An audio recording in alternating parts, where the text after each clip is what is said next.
Hi, I'm Vanessa Simone, And I'm Mimi Hayes. and we are The girls next pour. Pour. You love God to do dang that. it. Well, wait, let's say it again.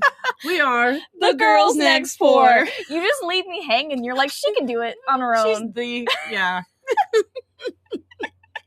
I'm loving these colors on us, by the way. Yeah, they're really working. I the know blue. it, I got the blue yeah. eyeshadow on as well. It looks more like white, I feel like sometimes, but it is a light blue. I like it. Yeah, which is Perfect segue into our topics. into rebranding as a creative or an artist. What would you say your brand was or currently is? What is the brand for Vanessa Simone? That is a loaded question. The brand for Vanessa Simone was very much showcasing my life while living in Colorado. And now with wanting to move to California, it's showcasing me transitioning from a lot of the old me into that new me, who is someone who goes after her dreams in her mid 30s, who is partially doing some real estate, partially doing creative things, and then partially being on the internet. And so the rebrand is, and also rebranding my physique as well, which we'll talk about in a sec. Works in progress. But I would say it's kind of like my portfolio to the world. And I really wanted to change that and up that, because in my brain where I am right now, I just started talking about the move to California, but I also envision myself as just this really cool mermaid, magical baddie who is like obsessed with life because I've cultivated the life that I really crave by the ocean, doing things that I love, that working with women who are also very inspiring and spark joy within me. And so I'm becoming that person that I envision in my head. And so the brand, we're in that process of the rebrand right now. Yeah. What would you say your previous brand was? And you just recently went through a rebranding. Yeah, I feel like I've been rebranding for like over a decade. But the first brand was Teacher Girl. Single, obsessed with dating men. Teacher Girl. And I honestly wanted to be like Zooey Deschanel, like cute teacher girl, like cute outfits, teacher of the year, like lives in Denver, like marries her high school sweetheart. Like that was who I used to be. And then I almost died and everything changed pretty much overnight. My identity, and I had a big breakup, and so I was then single, and then I was really sick. And so when you almost die, your brand shifts quite a bit and your perspective on life changes. And so I went from, I did go back to teaching, but I quickly found that teaching wasn't the fit. It wasn't the vibe. I was struggling. I was crashing out. We just had a crash out episode. I was having a really hard time, and I was developing these side interests of stand-up comedy and writing a memoir, and wanting to speak my trauma in front of strangers and make them laugh, or at least scratch their head and be like, is she okay? Which was a lot of the initial response to my stand-up, was like, did that really happen? Are you good? Are you good? Should you be up there making jokes about that? Didn't you just get out of a wheelchair? Yeah. So like that was the initial shift. And then I actually changed my name. And I started going by my stage name. And that is a very cool rebrand, because I suddenly became this new person.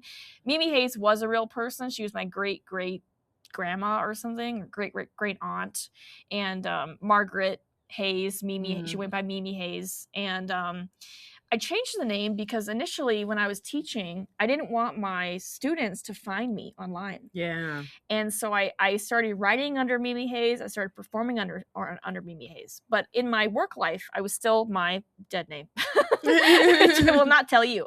And Vanessa knows because we grew up together. But, you know, so in all my work, I still had this other identity, but I was kind of building this new identity on the side. And then I moved to New York, and I had all my social media under my stage name as well, Mimi Hayes Brain. And I lived in basically a commune / hostel. The first year I lived there with like 20 dudes. And one of the dudes came out of in a kitchen, and he's like, hey, let's follow each other on social media. And I was like, oh, Mimi Hayes, you know, it's Mimi Hayes Brain. And he's like, ooh, Mimi Hayes, that's a cool name, Mimi Hayes. And all of a sudden I started going by Mimi Hayes, and I would ask friends to code switch to start calling me Mimi Hayes. And it just spiraled. It just took over. And now like nobody knows my real name except for like Vanessa and like 5 other people. Which is so crazy because I genuinely can't see you as your old name. Yeah, it's not me anymore. It's not you. You know? It's quite wild. And so it was this, you know, kind of gradual and then all at once process of becoming Mimi Hayes. And when you take on a new name, even if you like, you know, if you start going by your middle name, or like you take a different last name, or whatever it is that you slightly change about the name piece, it's like this alter ego that you can then be like a more badass version of yourself. So then Mimi Hayes was a fucking badass, and she was moved to New York City, and she was doing stand-up in comedy clubs, and she was writing a book, and Mimi Hayes got a published book, and, you know, Mimi Hayes did a TED Talk, and like, I just was all these things, and I couldn't look back after that. But the brand of Mimi Hayes has been changing. Writing with Mimi has gone through a rebrand.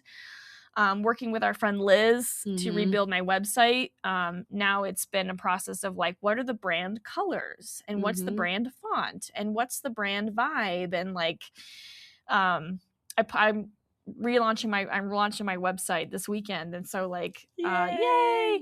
And I've been posting every day leading up to it on my business account, and I was putting kind of some music to some of my posts because sometimes Instagram's like, hey, add a song.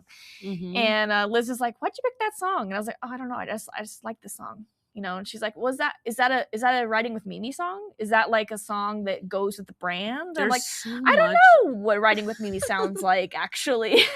At least all I can say is it's something that you can write to. Like, if you were to have a writing date in a coffee shop, what would be on the coffee shop soundtrack? That would be like a Writing with Mimi type brand sound. Probably not a lot of words, probably instrumental, maybe like the chill section of Spotify that's like chill vibes. That might be more of a Writing with Mimi sound. Lo-fi, exactly. And then the Mimi Hayes brand is dark comedy. I wear a bowler hat on stage. It's a little outdated. Had a little bit of a tiff. We talked about the hat. The hat, I started wearing this hat doing stand-up 10 years ago. I don't know why. It's like a $5 hat from like H&M. And it's seen some shit. You know, it's a little dusty. But for some reason, I just like to wear this hat and this black jacket on stage. And it made me feel different. It made me feel powerful. It made me feel unique. Nobody else was dressing like that on stage. It was kind of old school, kind of like Charlie Chaplin, kind of like, you know, 40s. The jacket does have padded shoulders for sure. So that's very 80s, right? So I started doing that to the point where people wouldn't recognize me without the hat. And they'd be like, where's your hat? Aren't you the hat comedian? So that's been part of my brand too. And I'm still very true to that. I still wear the hat. But now I'm starting to also do some stuff without it and feel more comfortable without it. Because I'm more than a hat, you know. But I think it's important. You are more than your hat. Yes. But it's also important to stick to your guns. And I know my brand better than anybody else does. Somebody from the outside could say it's something else. That's just what they see or how they interpret it. But I know how I like to be on stage, and I know what makes me feel comfortable. And I want to add color. I like this new shirt I bought. It's my brand colors. I like trying new things, and I'm open to adding color and diversifying my look. But I will not get rid of the hat. It will be with me, whether or not it's on stage. And I have used it as a prop as well. Like some of my shows, it's on stage in some way. I may not be wearing it, but it's on the stage. It is kind of just like an ode to my roots. And that kind of initial thing I was drawn to about the hat, you know. And I think it's very clowny, to be honest. I think some people don't get it and they don't like it because it looks old and or silly or stupid. And I like that. Yeah, I didn't understand it. It's so interesting. So when I articulate it, you know, maybe it makes more sense. But it's like, because I'm getting more into clown stuff, there was a comedian named Buster Keaton who was like in the time of films before they had sound, the silent film era. And he was a hat comedian. He had different kinds of hats, but he kind of had a signature hat he would wear, and he would do bits with it. And he would like throw it in the air, or he would like smash it down, or he would like walk into a wall and his hat would hit the wall. You know, like he had bits with the hats. And so I don't think I understood it at the time, but now it makes a lot more sense why I like it so much, because it's clown, it's silly, it could be a bit, it's different. So I've been advised to throw the hat away, and I will not be doing that. It's so interesting going through rebranding. Liz is our friend who has very much been making us think about the intention behind every goddamn thing. And that's been very interesting when it comes to rebranding. And I mean, it's very interesting because, yeah, you might like, I still don't understand it, but it's your brand, right? And it's like, you know your brand, I know my brand more than any one of us knows it, our brand. And so sticking to your roots is helpful, but also having the openness to change some things as well, because I'm learning to change.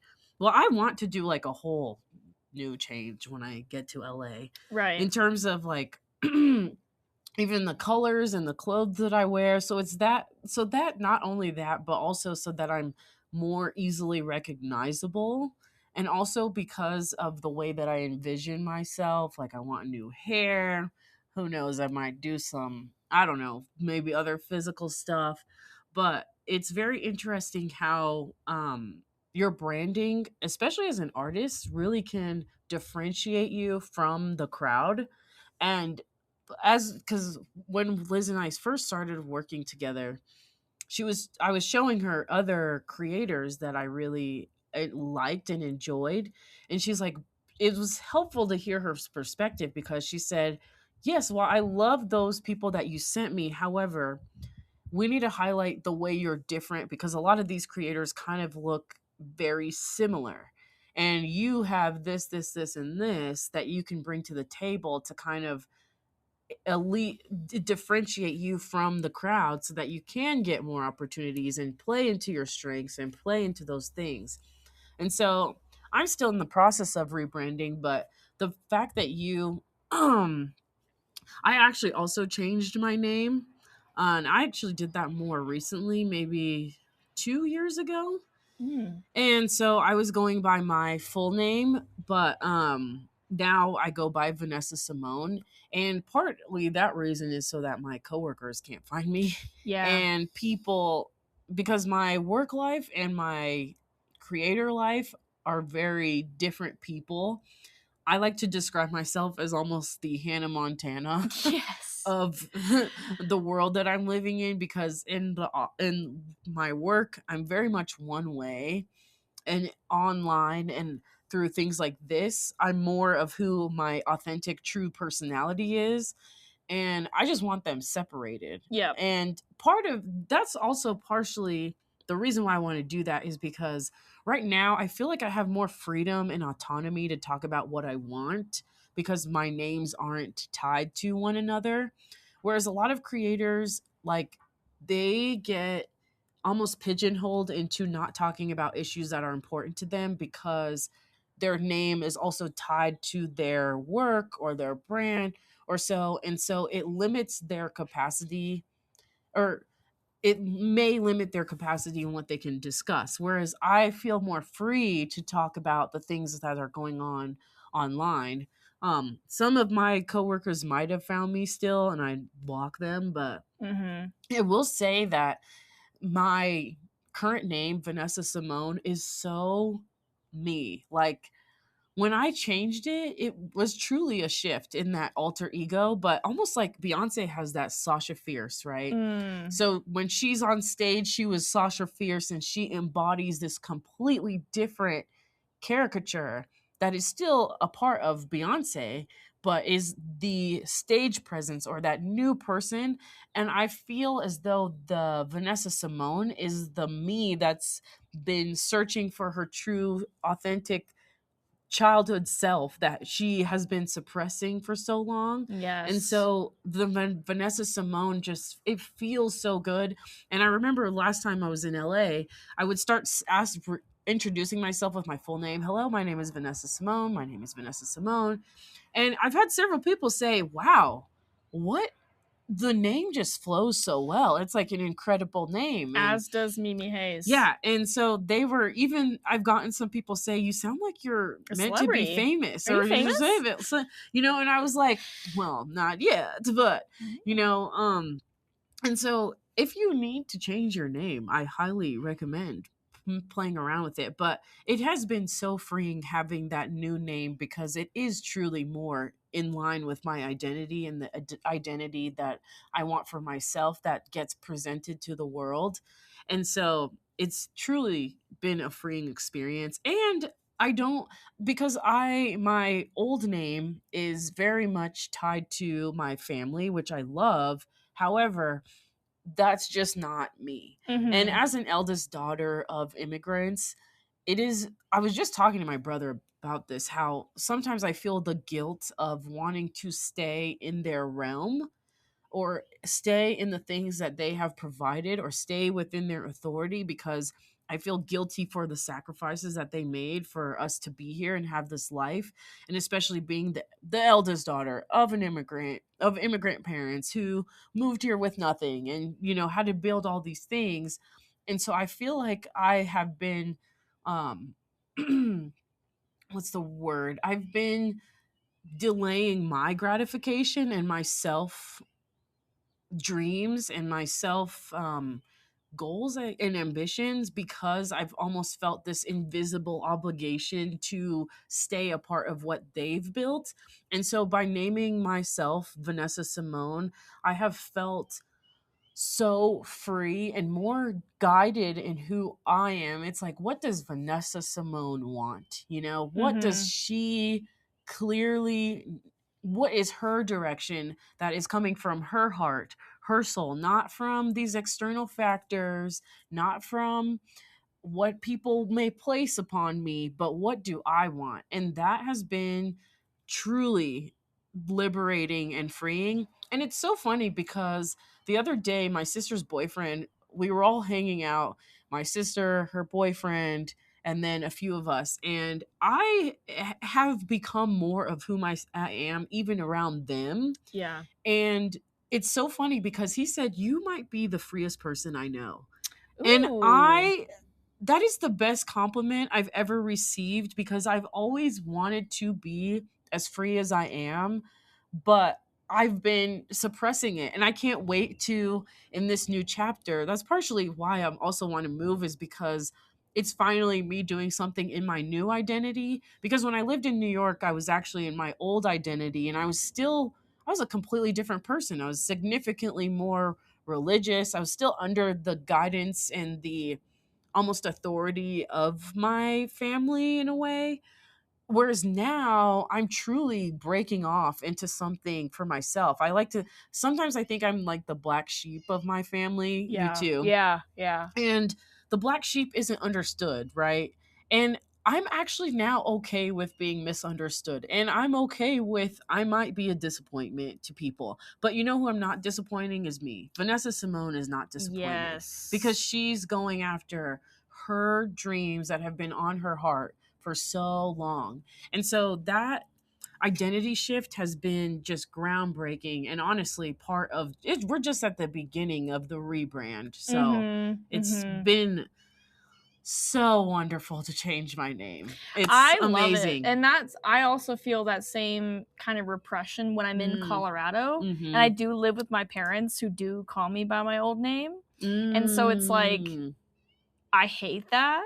Oh my gosh. But it's like, I only ever ask them to call me Mimi Hayes when we're in public because it's also my professional name. Yeah.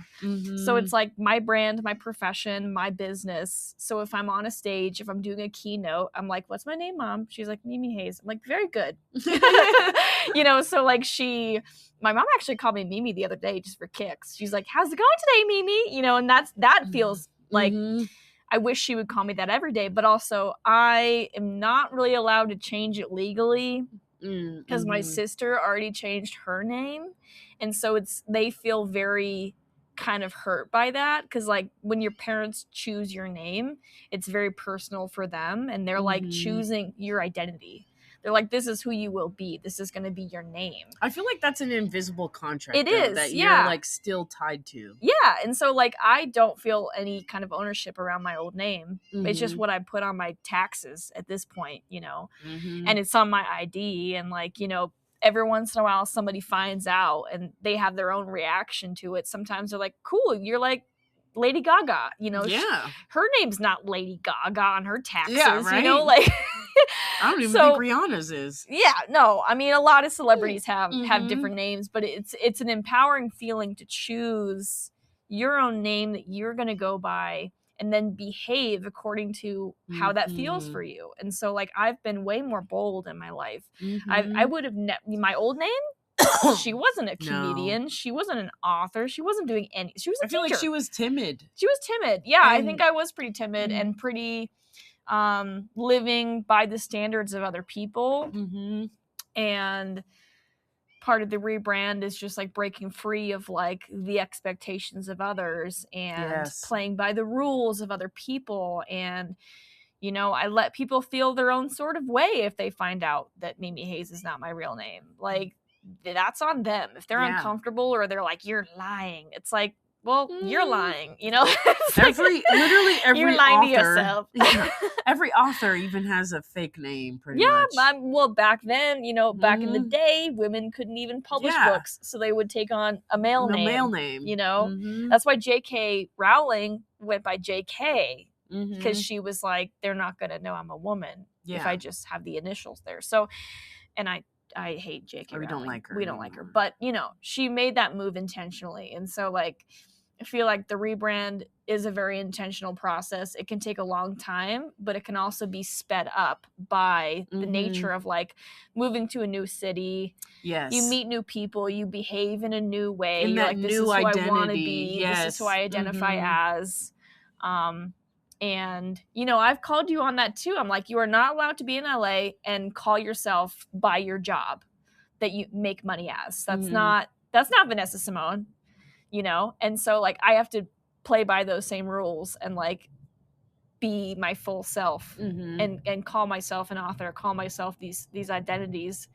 'Cause that's how I feel. And that's how I want to be known as. Yeah. I don't need to be known as what I used to be known as. But some people will still see you as that, Yeah, and that's the thing. And that's one of those things that you almost have to, like, they're going to see you as that regardless, typically your parents, but also knowing deep down who your true identity is. And like, that's kind of where you're going to just be like, they see me as that, whatever, but I know who I am. I know who my true self is.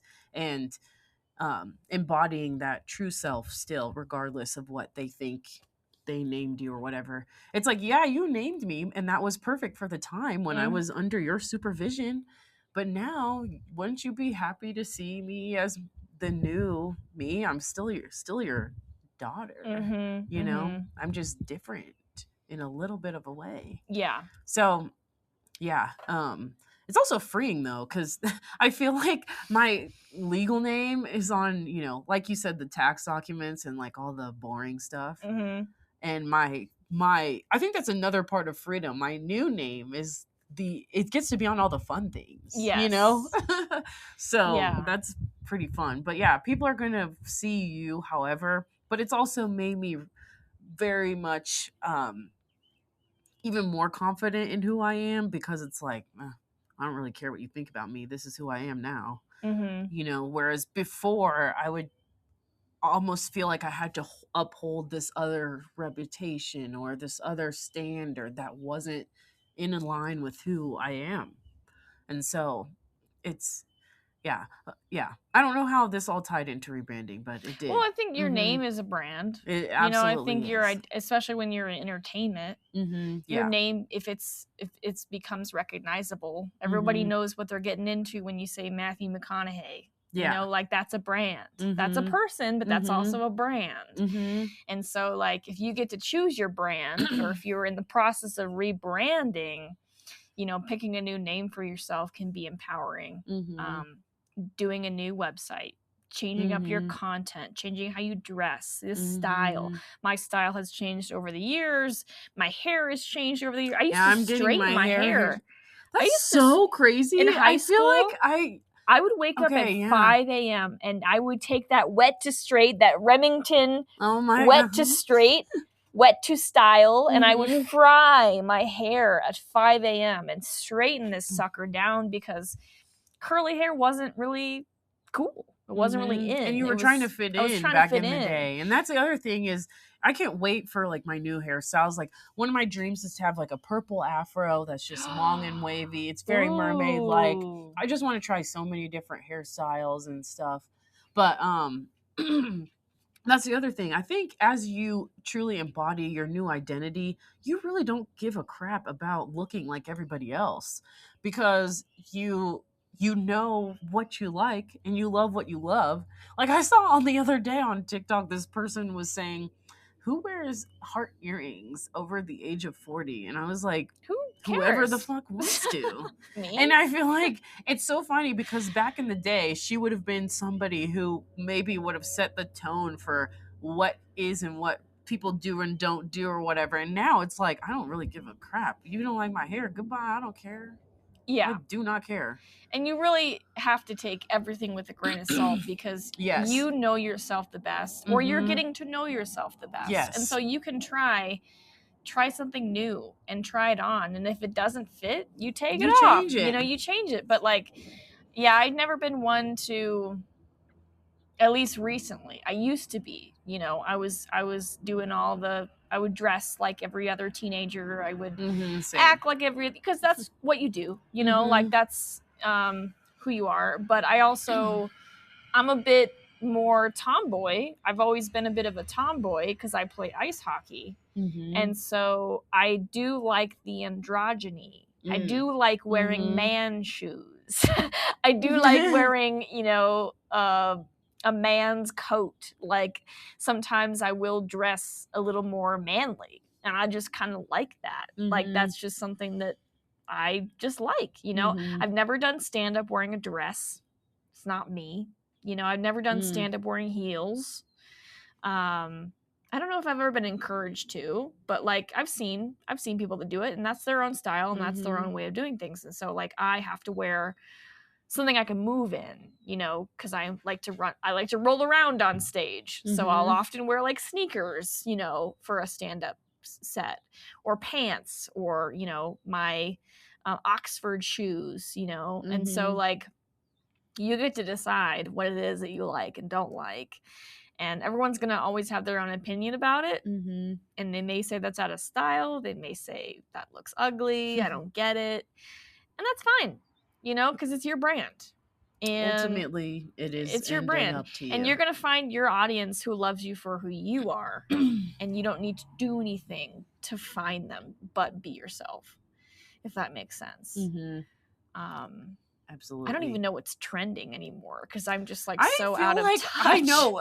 Sometimes I'll hang out with my Gen Z friends and they're like, "This is so out. This is so in," and I'm like, "I don't even know. I have no idea. I just know what I like. Okay, I just Yeah. know what I'm gonna go do. I know what because I'll get sometimes things are. This is the trending. This. I have no idea. I do not know. I couldn't tell you. Well, I can say this has been fun. Is that NSYNC is trending again? Oh, great! I love that. And we grew up on NSYNC, and we danced as 10-year-olds to NSYNC, and that dance is on TikTok now. Stop. The NSYNC dance, and everyone's learning how to do it. Well, we already know. Like, all I ever wanted. And that makes me happy because that's like old school, so sometimes things come back into style, I'm just gonna wait till the stuff comes back. You can never predict what that's gonna be, but everything gets recycled. All the styles come back and all the music comes back, and I've been listening to 90s crap forever and elder emo crap forever, and I'm never gonna change. You can't get me to change. So what's our kind of ask for this episode? What do you want people to walk away with? I think it is go on the journey to finding who your true identity is, not with outside factors, figuring out who you are and what makes you really proud of who you want to be, and start to embody that. Yeah. And I would just add to that, try something new, shake it up, see if something sticks, see if something makes you excited, whether that's a hobby or a piece of clothing or a hairstyle or a name. So we have been the Girls Next 4. Bye-bye.